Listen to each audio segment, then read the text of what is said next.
Isso aí. Obrigado, Estevão. Obrigado a todo mundo. Como é bom a gente estar de volta. Que alegria, né? Ontem a gente voltando de férias, eu estava falando aquele clichê que é grande verdade. É muito bom ir passear, mas é muito bom voltar para casa. É muito bom estar de volta. É muito bom. Na verdade, é muito bom ter um lugar para pertencer, né? É muito bom ter um lugar para a gente chamar de casa. Que alegria, que privilégio. Hoje nós estamos... Mateus, pode trocar para mim um slide lá para a mensagem, por favor? Hoje nós estamos começando uma nova série de mensagens que vai o mês de janeiro todo e o mês de fevereiro, um pedacinho, que é uma série na carta de Paulo aos Filipenses.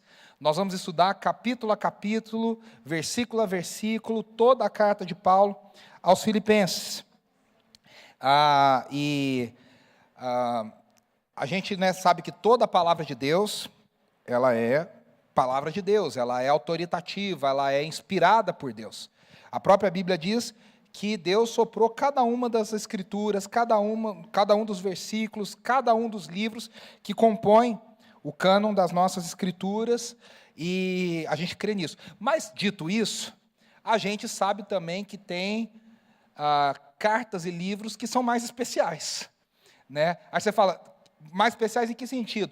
Que tem um tom diferente, que tem uma forma de escrever diferente, que tem uma poesia diferente, que tem uma história com a igreja e com o povo de Deus diferente. Por isso que os salmos, né, tem os 150 salmos, por exemplo, tem salmos dentre esses 150 que são mais especiais, que falam mais diretamente ao nosso coração. Todos os salmos foram inspirados por Deus, mas alguns são especiais. Da mesma forma com as cartas de Paulo. Todas as cartas de Paulo, engraçado que a própria Bíblia, né, o próprio Paulo menciona algumas cartas que a gente não tem acesso, que a gente não sabe onde estão, que se perderam na história, provavelmente já viraram pó há muito tempo. Sinal de que o próprio Deus não quis, na sua providência, que essas cartas chegassem a nós. Talvez, se você, como eu, ficasse curioso para saber o que ele falava nessas cartas. Mas essas cartas, pela providência de Deus, não chegaram a nós. Deus preservou e guardou aquilo que ele sabia que precisava ser guardado, inspirado para o povo de Deus, como sua palavra e sua revelação. Mas Filipenses, dentre todas as cartas de Paulo, tem um lugar especial no coração da igreja cristã, no coração de centenas e centenas de milhares de pessoas que são inspirados por sua mensagem. É uma carta pequena de Paulo, com poucos capítulos, mas ao mesmo tempo uma carta muito profunda, muito pessoal de Paulo, né? Tem um tom muito pessoal, tem um tom muito querido de Paulo, é um Paulo amoroso, a gente já estudou Gálatas junto, né? A gente lembra que Paulo bate nos Gálatas muitas e muitas vezes, bravo, nervoso, né? Com amor, mas bravo, né? Em Filipenses, Paulo, ele está grato, ele está feliz, por isso que essa carta é chamada de carta da alegria, a carta da esperança. E aí você fala, então Paulo estava num ótimo momento. Não, ele estava num péssimo momento. Paulo teve muitos momentos difíceis ao longo da sua vida, ao longo da sua trajetória com Deus. Quando ele conheceu Jesus, aqueles teólogos da prosperidade e os pastores coaches piram, porque tudo piorou na vida dele, aos olhos humanos. Ele perdeu o status que ele tinha no partido dele, ele perdeu o lugar de reconhecimento que ele tinha. Pior, ele passou a ser perseguido, e ele ficou não querido no começo, nem por aqueles que pertenciam aos fariseus, que era o partido que ele pertencia, e ele não contava com nenhum tipo de amizade por aqueles que pertenciam ao que a gente passou a chamar de igreja cristã, porque eles tinham medo de Paulo, porque Paulo até pouco tempo era alguém do outro lado perseguindo os cristãos. Então Paulo ficou durante muito tempo num limbo, que ele não tinha mais amizade, não tinha mais prestígio, não tinha mais nada de muita gente. E quando Paulo escreve a carta à igreja de Filipos, Paulo está preso. Paulo se encontra numa prisão. Provavelmente, e aqui os comentaristas, historiadores, teólogos divergem. Tem três opções para as prisões de Paulo, do local de onde Paulo escreveu a carta à igreja de Filipos, aos filipenses. Alguns defendem que ele estava em Éfeso, porque Paulo ficou muitos anos na igreja de Éfeso, e ele estaria preso em Éfeso, e ali ele teria escrito essa carta. Essa é a versão menos aceita entre os comentaristas e historiadores. A versão mais aceita é que Paulo estava em Roma, já no final do seu ministério, já no final da sua vida, pouco antes de ser morto pelo Império Romano. Ele teria começado essa prisão em Cesareia, e depois ele foi transferido pelo Império para Roma, porque ele era cidadão romano, e ele queria ser julgado como cidadão romano, porque, na verdade, ele enxergava nisso uma oportunidade para testemunhar do Evangelho e testemunhar de Jesus na capital do Império Romano. Então, ele usa a sua prisão para poder falar do Evangelho. Essa história está narrada em Atos, no final do livro de Atos, como Paulo vai diante dos governadores e dos reis da terra, se defendendo, né? Na verdade, a defesa de Paulo é uma pregação do Evangelho, uma pregação de quem é Jesus e do que Jesus havia feito na sua vida e no mundo e na história. Mas Paulo está preso na cidade de Filipos.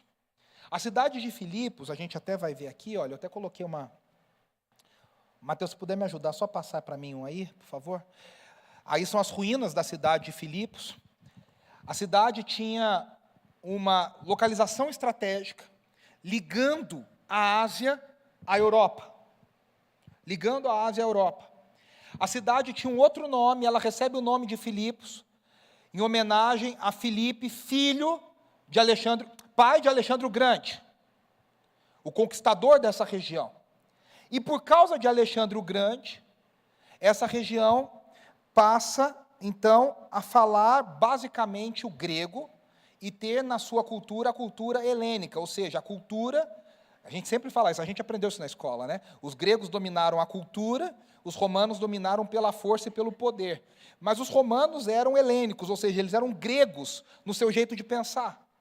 A cultura grega venceu nesse sentido o poder romano. E Filipos se tornou uma importante cidade no começo ali, na transição da Ásia para a Europa, um lugar onde passava estradas importantes, rotas comerciais importantes, e aonde a cultura era muito valorizada. E aí o que aconteceu? Houve uma batalha muito importante na cidade de Filipos, em 42 a.C., onde Marco Antônio, o famoso Marco Antônio, venceu Brutus e Cassius, que mataram Júlio César, assassinos. Lembra da famosa frase, até tu, Brutus? Esse Brutus estava numa guerra com Marco Antônio na cidade de Filipos, em 42 a.C.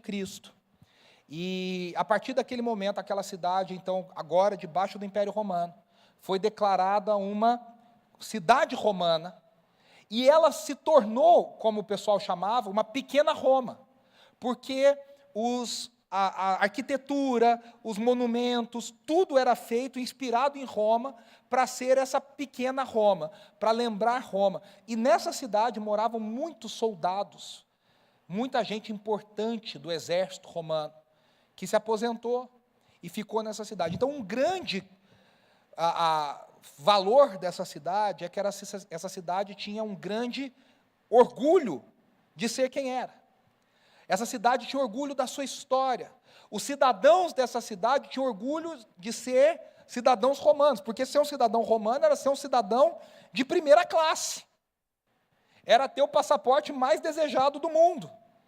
Você não podia ser julgado, você não podia ser apedrejado, você não podia ser torturado, você tinha uma série de direitos que os outros cidadãos que não eram cidadãos romanos, que as outras pessoas que não eram cidadãos romanos, não tinham.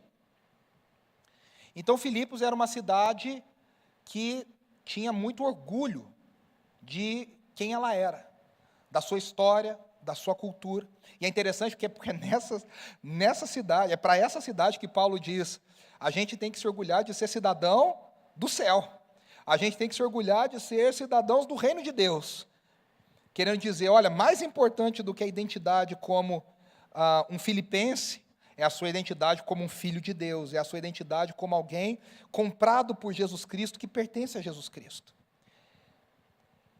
Paulo está preso, e a prisão romana não era uma coisa agradável, era um buraco, literalmente, porque a prisão, hoje para nós a prisão, basicamente é um lugar de condenação. No Império Romano, as prisões elas eram um lugar de espera para julgamento. Então o cara ficava preso, e o Império Romano não se responsabilizava por sustentar esse cara preso. Então os familiares e amigos tinham que cuidar para que essa pessoa recebesse comida e sustento no período que estava preso. E eram basicamente uma masmorra nas pedras, nas rochas. A maior parte dessas prisões tinha um buraco em cima, a pessoa era puxada e colocada lá por esse buraco, e elas ficavam lá dentro, amontoadas uma com as outras, os presos, faziam suas próprias necessidades naquele local. Então você imagina que era comum as pessoas morrerem de infecções, de doenças, desnutridas, porque alguns não recebiam alimento, né? Aqueles que tinham mais família, com mais posses, ou tinha alguém que sustentava, e essas pessoas ficavam ali indefinidamente esperando um julgamento, onde elas recebessem, então, a sua pena. Aí, sim, a pena podia ser trabalho forçado, poderia ser um exílio, como, né, ser colocado numa ilha, ser colocado num lugar isolado, e as penas mais fortes e severas eram a morte, sendo a pior delas a crucificação, porque ela era exposta a uma vergonha e a um sofrimento incomparáveis. E Paulo está ali nessa prisão, e é interessante que a Bíblia nos conta da história de como Paulo chegou à cidade de Filipos.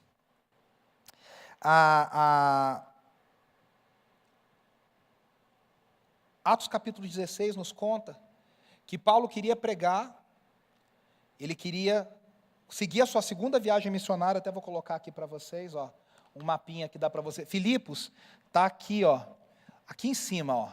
Então aqui está, aqui, ó, Salamina, Antioquia, Tarso, ele vai passando, e aí, quando ele está tomando uma decisão de onde ele deveria, Lucas nos conta lá em Atos capítulo 16, e aí você pode ler com calma durante a semana, Paulo tem uma orientação divina, de que ele não deveria ir para onde ele queria ir, mas ele deveria ir para Macedônia, que é a região de Filipos.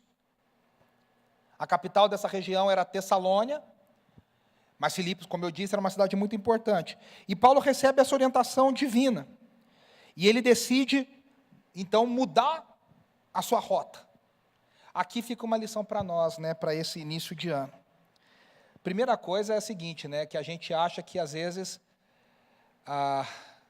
não importa como a gente fazendo fazendo algo de bom, o mundo diz isso, né? Fazendo algo de bom, não importa o que importa é fazer algo de bom. Não é verdade. Deus tem uma vontade específica, Deus quer algo específico da gente. E a gente precisa estar alinhado com aquilo que Deus quer. Até para pregar o Evangelho. Você fala, pô, se Paulo pregar em qualquer lugar o Evangelho, ele está pregando o Evangelho. Pois é, mas Deus falou, não vai por aqui, vai por aqui. Sabe, desde o Antigo Testamento, Jonas, sai daqui e vai para a cidade de Nínive pregar o Evangelho. Não, mas eu quero ir para outro lugar. Não, mas você vai para Nínive pregar o Evangelho. A gente não sabe explicar a soberania de Deus, mas Deus soberanamente sabe quem Ele quer alcançar. Ele sabe quem está pronto para receber a sua palavra. Ele sabe onde a gente deve pregar o Evangelho. Por isso que até nisso a gente tem que pedir sabedoria de Deus. Senhor, por quem que eu devo orar? A quem eu devo convidar? A quem eu devo falar da sua palavra? A quem eu devo falar do Evangelho? Porque Deus também nos orienta sobre como a sua obra, porque Ele é o dono da obra, Ele é o dono do Evangelho, Ele é o dono do poder, Ele é o Senhor de todas as nações. Então, Ele dá essa orientação para Paulo, e até aqui, né, Atos 16 começa com Paulo encontrando Timóteo, que era filho de uma cristã, neto de uma cristã, sua avó Loide, e Timóteo, então, passa a acompanhar Paulo na sua viagem. Depois, Paulo encontra um outro parceiro, porque ele tinha um parceiro que era Barnabé, e aqui não nos enganemos, Barnabé era o principal e Paulo era o ajudante. Barnabé era o principal, Barnabé era o homem que tinha honra na igreja, Barnabé era o homem que tinha autoridade na igreja. E Paulo era o seu ajudante. E chega um momento que eles discordam sobre João Marcos, o evangelista Marcos, que era jovem, e Barnabé queria dar uma segunda chance para ele, e Paulo não queria dar uma segunda chance para ele. Paulo, no final da vida, reconheceu que estava errado e disse: João Marcos é de muito valor, eu estava errado. E eles se separam. Barnabé vai com João Marcos para um lado, e Paulo consegue um novo companheiro chamado Silas. Então está Paulo, Silas, Timóteo, esse jovem discípulo de Paulo, e o evangelista Lucas, que está anotando e narrando todas as coisas que estão acontecendo. E aí lá no versículo 6 de Atos 16, falam que, de repente, o Espírito Santo os impediu de pregar na província da Ásia. É engraçado, né, falar que o Espírito Santo impediu de pregar. A gente acha que o Espírito Santo sempre quer que pregue, mas ele está dizendo, olha, não vá para a Ásia, vá para a Europa. Aí fala, então tentaram ir para o norte em direção à Bitínia, mas o Espírito de Jesus não permitiu. Assim, seguiram viagem pela Mísia até o porto de Troade. Aí olha só o versículo 9. Naquela noite, Paulo teve uma visão, na qual um homem da Macedônia, em pé, lhe suplicava: venha para a Macedônia e ajude-nos. Então decidimos, olha como Lucas coloca ele na narrativa. Então decidimos partir de imediato para a Macedônia, concluindo que Deus nos havia chamado para anunciar ali as boas novas. Meus irmãos, aqui já fica, eu nem comecei Filipenses ainda. Só o panorama da coisa já fica uma lição muito importante para nós. Eu já li muitos livros sobre relatos missionários. De gente, eu amo biografias. E algumas das biografias que mais me impactaram são aqueles grandes clássicos, né? O Refúgio Secreto, o Contrabandista de Deus, A Cruz e o Punhal.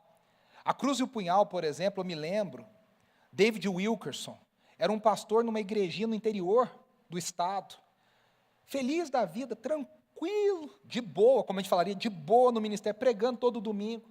Um dia ele olha na capa da revista Time, e na capa da revista Time tem um rapaz de uma gangue em Nova York. Nova York está voltando a ficar violenta, mas nos anos 50, 1950, Nova York era uma cidade extremamente violenta. E quando ele olha para a capa daquela revista, ele sente aquele rapaz clamando para conhecer o Evangelho de Jesus. E ele se sente chamado a ir pregar em Nova York. E ele fala: Deus, o que eu vou fazer em Nova York? Eu sou um pastor do interior. O que eu vou fazer na maior cidade do mundo? E Deus fala para ele: você vai pregar o Evangelho para esses jovens das gangues. E David Wilkerson foi, e foi difícil. Vale a pena demais ler o livro dele, A Cruz e o Punhal. Mas Deus estava com ele, e no meio da dificuldade, o ministério de David Wilkerson fez a diferença na vida de milhares e milhares de jovens, não só em Nova York, mas no mundo inteiro. Um desses jovens alcançados pelo evangelho pregado através de David Wilkerson se tornou um conferencista internacional chamado Nick Cruz. Quando o Nick Cruz era um jovem, vindo da América do Sul, da América Central, para ser um jovem numa gangue em Nova York, ele falou para o David Wilkerson assim, David Wilkerson para ele: Jesus te ama. E ele falou: para de falar isso, senão eu vou te picotar em 1000 pedaços. E o David Wilkerson disse para ele: você pode me cortar em 1000 pedaços, mas cada pedaço meu vai continuar te dizendo: Jesus te ama. Quando você lê a história do irmão André, fundador da Missão Portas Abertas, pregando o evangelho atrás da cortina de ferro, nos países da União Soviética, às vezes ele queria ir para um lado e tudo dava errado, e Deus falava para ele: não vai por aqui, vai por aqui. Não vai nessa fronteira, vai nesse país, faz desse jeito. Mais recentemente, não é tão recentemente, lá perto também, em 1960, havia um pastor na Califórnia, também tranquilo, também de boa. Um dia a mulher dele começou a ver muitos hippies morando nas ruas. A Califórnia, de novo, está com muita gente morando nas ruas. Hoje. E ela falou assim: Chuck, apelido de Charles, né? A gente devia fazer alguma coisa por esses hippies. Aí ele falou: mas esses caras não querem nada. Eles gostam de morar assim.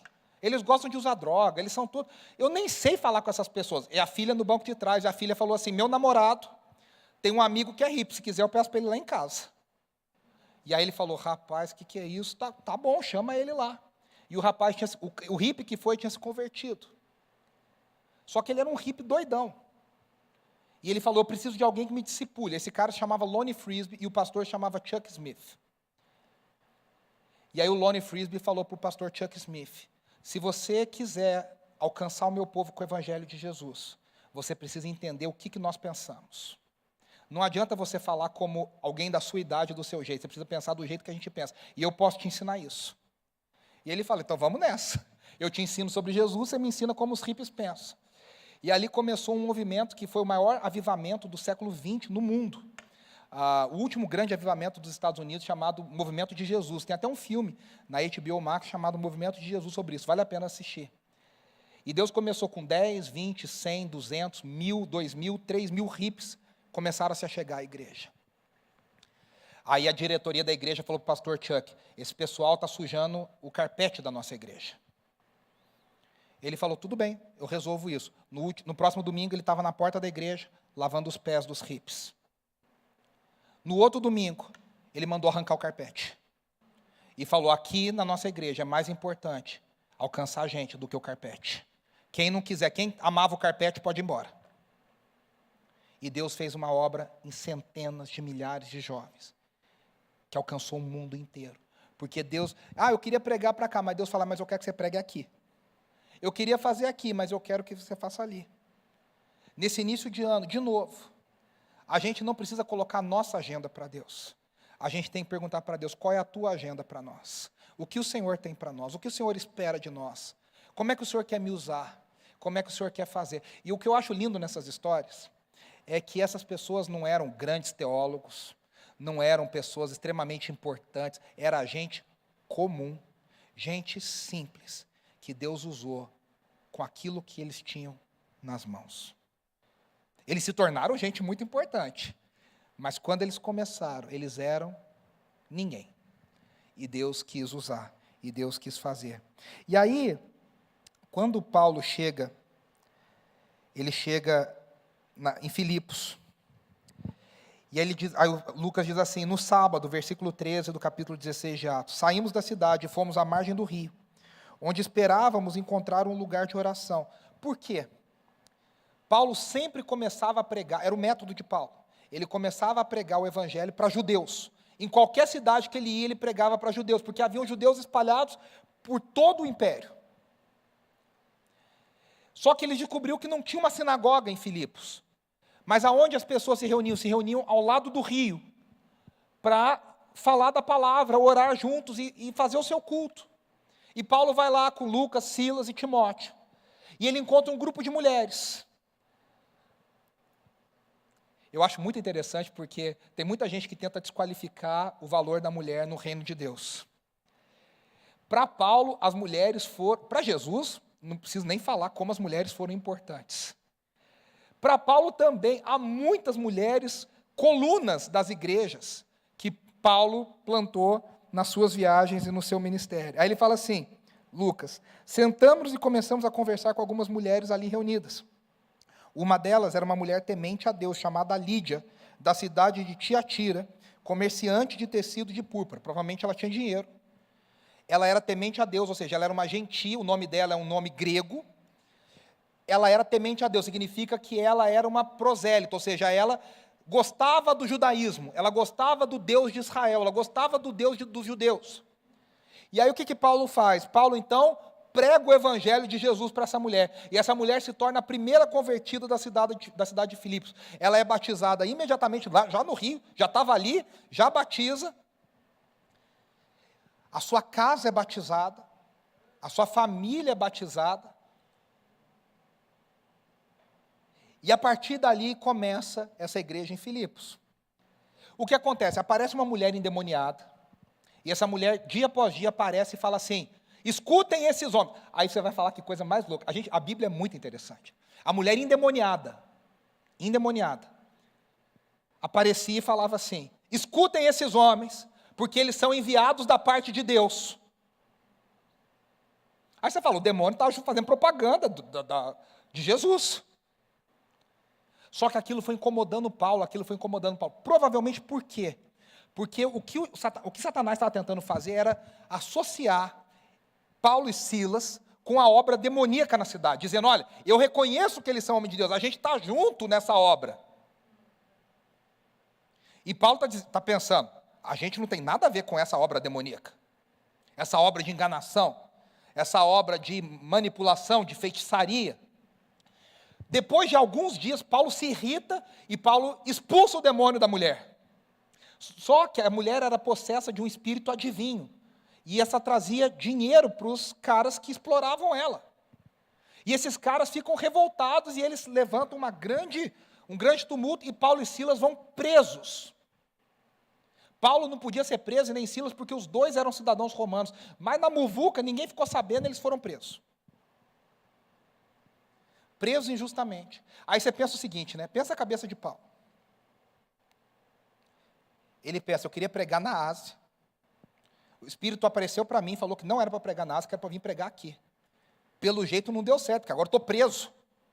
A gente já pensaria, foi o espírito de enganação que apareceu lá para mim. Eu me enganei, eu errei. Agora estou aqui, na pior.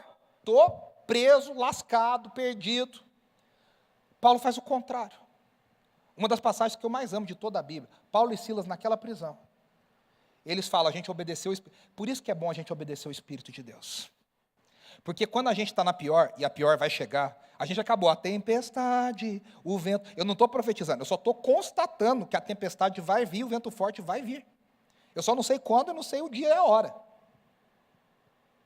Mas quando a gente obedece a Deus, mesmo na tempestade, mesmo no vento forte, mesmo na prisão, a gente tem uma certeza, Deus está comigo.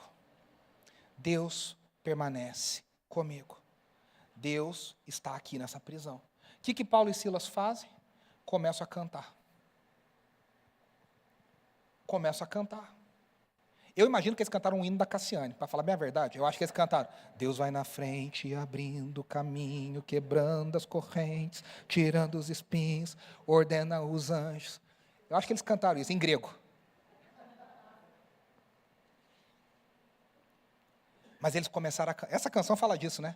Está sofrendo, louve, está chorando, louve, precisando, louve, não importa, louve, seu louvor invade o céu. O louvor de Paulo e Silas invadiu o céu. E Deus se agradou tanto do que aqueles homens estavam fazendo, que aquela prisão sofreu um terremoto, e eles foram libertos. O carcereiro ficou desesperado. E o carcereiro falou, meu Deus, eu estou perdido, porque agora eu perdi os prisioneiros. E Paulo e Silas falam, fica tranquilo que nenhum de nós fugiu, nem eles e nem os outros. Aquele lugar foi tomado de um temor de Deus. E o que acontece? Aquele carcereiro e a sua família se tornam a segunda família da igreja de Filipos. Eles se convertem a Jesus, eles entregam a sua vida a Jesus, eles são batizados. E agora tem uma nova família naquela igreja de Filipos. E ali aquela igreja vai crescendo, mas sempre com muita oposição. Paulo vai embora, segue a sua vida. Ele segue o seu caminho, segue a sua viagem. Mas a comunicação de Paulo com a igreja de Filipos sempre permaneceu. Sempre forte. E Paulo nutria um grande carinho por essa igreja. Por quê? Paulo agora está novamente preso, como eu disse. Muitos anos depois, Paulo está preso de novo. Agora está preso em Roma. E quem é que cuida dele? A igreja de Filipos. Os filipenses mandam Epafrodito, nome bonito, bacana, legal. Manda Epafrodito com uma oferta financeira para Paulo. E ele, junto com a oferta, leva notícias da igreja. Diz como a igreja está. E Paulo, então, retorna a carta.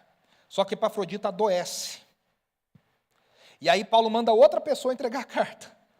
Para dizer o seguinte, olha, Epafrodito adoeceu, mas ele está aqui comigo, calma. Mas ele agradece as ofertas e o cuidado e o carinho daquela igreja. Com ele naquela hora de prisão. E o que Paulo vai dizer para esses queridos, para essa igreja, tem tudo a ver conosco, nesse início de ano. Porque Paulo está dizendo como a gente pode ter alegria. Eu acabei começando dizendo, Filipenses é a carta da alegria, mas não é alegria pela alegria.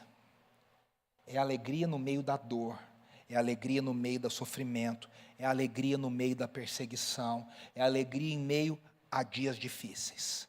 Como é que a gente pode encontrar esperança em meio a dias tão difíceis? Porque a gente não é ingênuo de achar que troca a folha do calendário e todas as coisas vão ficar boas de repente. Os governantes vão criar vergonha na cara e vão fazer as coisas boas agora, não vão roubar mais, não vão mentir mais. O chefe que é, meio fora da casinha, de repente vai ficar bonzinho com você. Seu colega de trabalho que é fofoqueiro vai deixar de ser fofoqueiro. A gente não acredita nessas coisas. Isso seria loucura. O grande segredo é encontrar esperança em meio à adversidade. E como que Deus quer falar conosco e pode falar conosco no meio de tanta coisa. A gente vai começar esse texto e eu vou continuar na semana que vem. Esse início da carta de Paulo aos Filipenses. E uma epístola, uma carta, naquela época ela tinha uma estrutura. Então ela tem uma introdução, uma saudação. Ela diz quem escreveu, para quem escreveu, e tem uma saudação, no caso de Paulo, uma bênção. Depois tem o corpo da carta, que começa lá no capítulo 2, falando sobre o que é essa carta. E ela termina com uma parte prática final. Toda a carta era assim, nesse padrão. E Paulo segue esse padrão epistolar, das epístolas. E ele vai, então, saudar a igreja, que é esse trecho que nós vamos ler. Depois ele vai fazer uma oração por essa igreja. Depois ele vai dizer o corpo do que ele quer falar.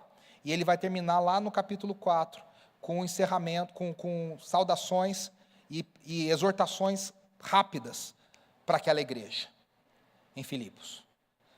E aí a gente vai começar lendo, vamos ler juntos? Filipenses 1, do 1 ao 11.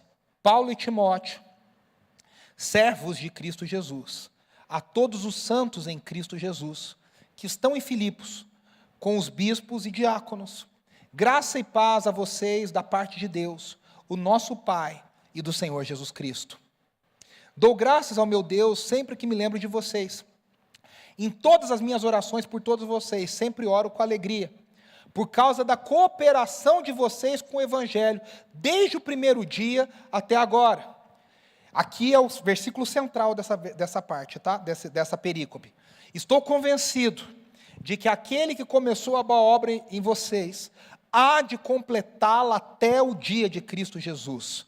É justo que eu me sinta assim a respeito de todos vocês, uma vez que os tenho no meu coração, pois quer na prisão, quer defendendo e confirmando o Evangelho, todos vocês participam comigo da graça de Deus.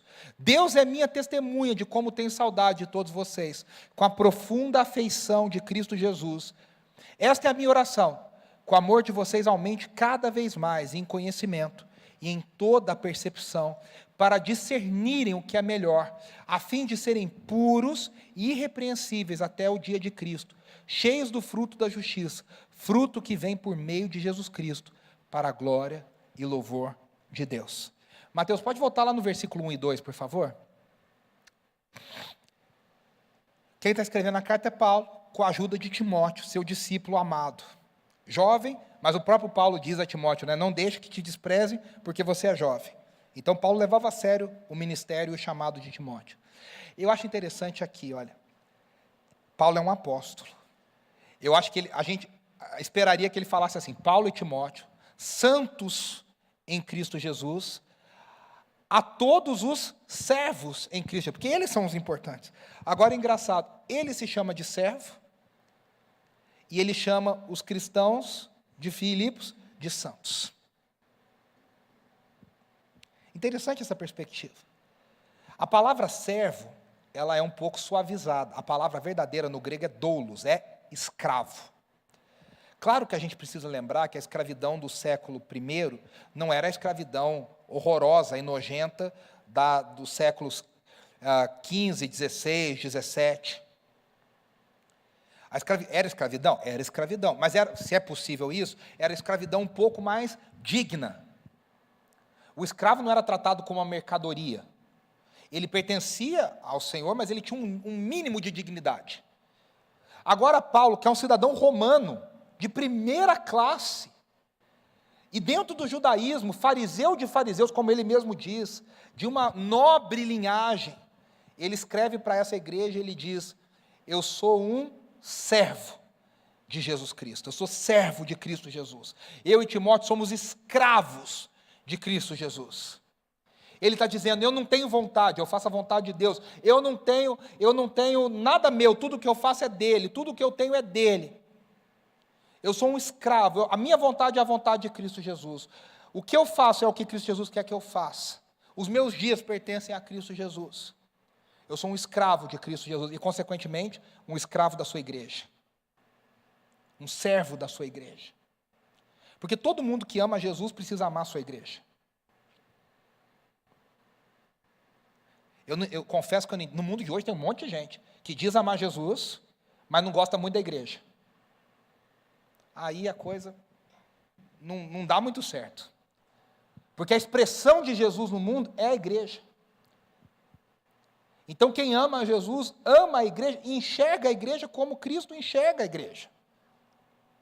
No meio dos problemas, vê a esperança, a graça, o poder de Deus.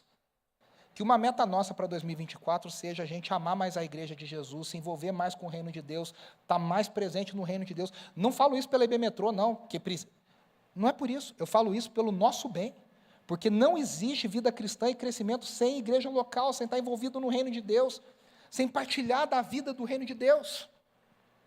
Não existe. Senão você é um mero apreciador dos cultos. Não existe. Aí ele fala todos os santos, aqui a palavra é hagios. Os santos em Cristo Jesus. Gente como eu e você, mas Paulo olha para essas pessoas. E sabe o que é a palavra aqui? A palavra aqui é a mesma que era usada lá em Êxodo.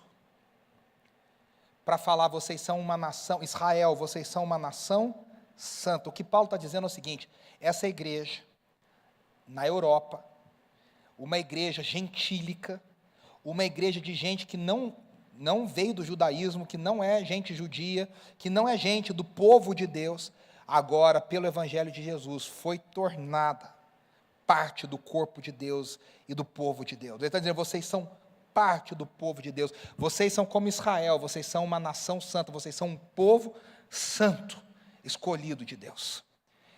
Pela graça de Deus e pelo poder de Jesus, da morte de Jesus, eu e você fomos inseridos na família de Deus e nós somos parte do povo de Deus. E aí ele fala, é engraçado que ele fala assim, né? A todos os santos em Cristo Jesus que estão em Filipos. Ou seja, aquele povo que se achava tanto, aquele povo que gostava tanto do lugar, tinha tanto orgulho de ter nascido onde nasceu, de ser cidadão romano, de ser tão importante. Ele está dizendo: agora isso para vocês é uma segunda coisa. A primeira é que vocês são santos, vocês são parte do povo de Jesus, vocês são parte do povo de Deus. Vocês são parte da família de Deus. E esse é um grande privilégio.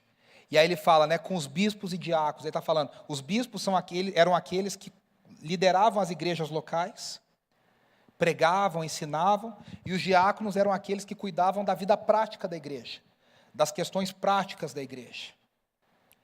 E aí ele diz: graça e paz a vocês da parte de Deus, o nosso Pai, e do Senhor Jesus Cristo.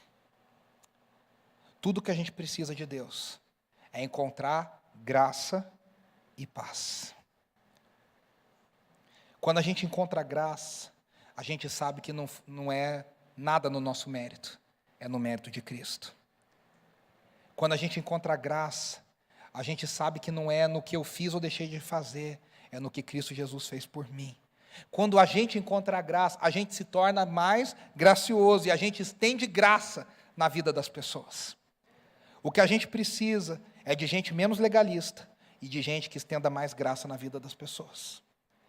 De gente que estenda mais amor na vida das pessoas. De gente que estenda mais perdão na vida das pessoas. De gente que acolha mais as outras pessoas. Graça, graça, graça. É saber, eu não mereço, foi Jesus. Tem uma música antiga do meu querido amigo, líder e mentor, Asaf Borba, que diz assim: Quando terminar essa vida... É só os mais antigos vão lembrar. Só a Suzy, da Suzy para trás. E lá, ó, Emanuel está com a mão levantada. E lá no céu eu chegar, haverá uma multidão de irmãos esperando para me abraçar.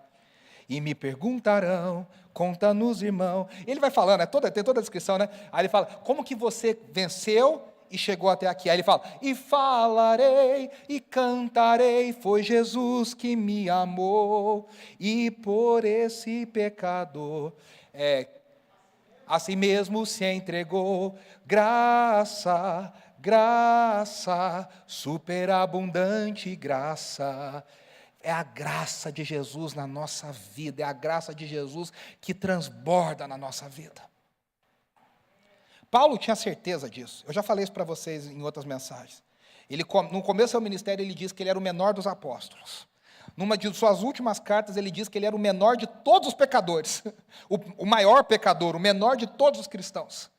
Ele cresceu na sua humildade, ele cresceu no entendimento de que ele não era nada, era a graça de Deus. E ele está dizendo paz. O Império Romano se orgulhava de ter trazido paz para o mundo. Uma paz bem estranha, mas eles se orgulhavam de ter trazido paz para o mundo. A chamada Pax Romana. O mundo não tem guerra, o mundo está em paz. E ele está dizendo, essa paz não vem do imperador. Essa paz vem de... Tem outra música antiga que diz essa mesma coisa, né? Essa paz que eu sinto em minha alma, não é porque tudo me vai bem. Lembram dessa? Sinto em minha alma, é porque eu amo ao meu Senhor. A paz de Jesus. O que Paulo está dizendo nessa simples frase é a seguinte: o dono do mundo não é o imperador. O dono do mundo não é o César romano. O dono do mundo, o dono das nações, é o crucificado em Jerusalém, Jesus Cristo. Ele é o Quírios do mundo, Ele é o Senhor. E Ele garante paz, porque Ele é o dono da história, Ele é o dono das nações, Ele é o dono da nossa vida. Por isso Ele nos dá paz. É aquela paz que eu tenho certeza de que eu estou fazendo a vontade de Deus. Eu estou aonde Deus queria que eu estivesse. Eu estou fazendo o que Deus queria que eu fizesse. E aí eu tenho paz. E Ele nos deu paz com Deus, o Pai. Antes não havia paz. Antes o Pai não podia se aproximar de nós por causa do nosso pecado. E Jesus nos reconciliou com o Pai. E agora nós temos acesso ao Pai. Nós temos livre acesso ao trono da graça.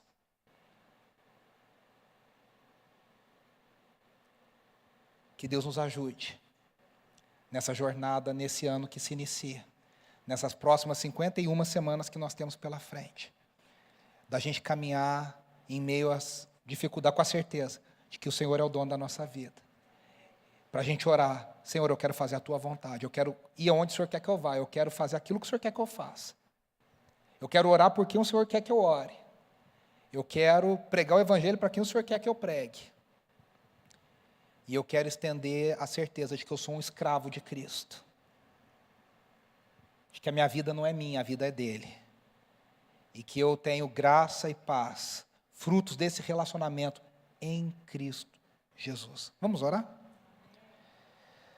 Senhor, nós te agradecemos por esse tempo tão especial. Te agradecemos por essa adoração em família, família de fé. Obrigado. Obrigado porque o Senhor nos ama, obrigado porque o Senhor é o dono da história, obrigado porque o Senhor tem levantado desde a igreja primitiva, homens e mulheres que são chamados pelo Senhor para testemunhar sobre o Senhor. O Evangelho chegou até nós hoje, aqui no Brasil, milhares de quilômetros de distância, muitos e muitos séculos depois, nós estamos aqui adorando ao mesmo Deus, celebrando a mesma graça, debaixo da mesma aliança. Obrigado por fazermos parte do povo de Deus, obrigado por essa família de fé, obrigado porque o Senhor é o dono da nossa vida, em meio às dificuldades, em meio às adversidades, o Senhor está conosco. Mais uma vez, nós consagramos ao Senhor a nossa vida, nós consagramos ao Senhor o nosso novo ano, tendo a certeza de que o Senhor vai nos ensinar a ter esperança em meio às dificuldades e adversidades da nossa vida. Que o Senhor nos ajude nesse tempo, que o Senhor nos oriente em cada passo, em nome do Teu Filho amado Jesus Cristo. Amém, amém e amém. Deus te abençoe.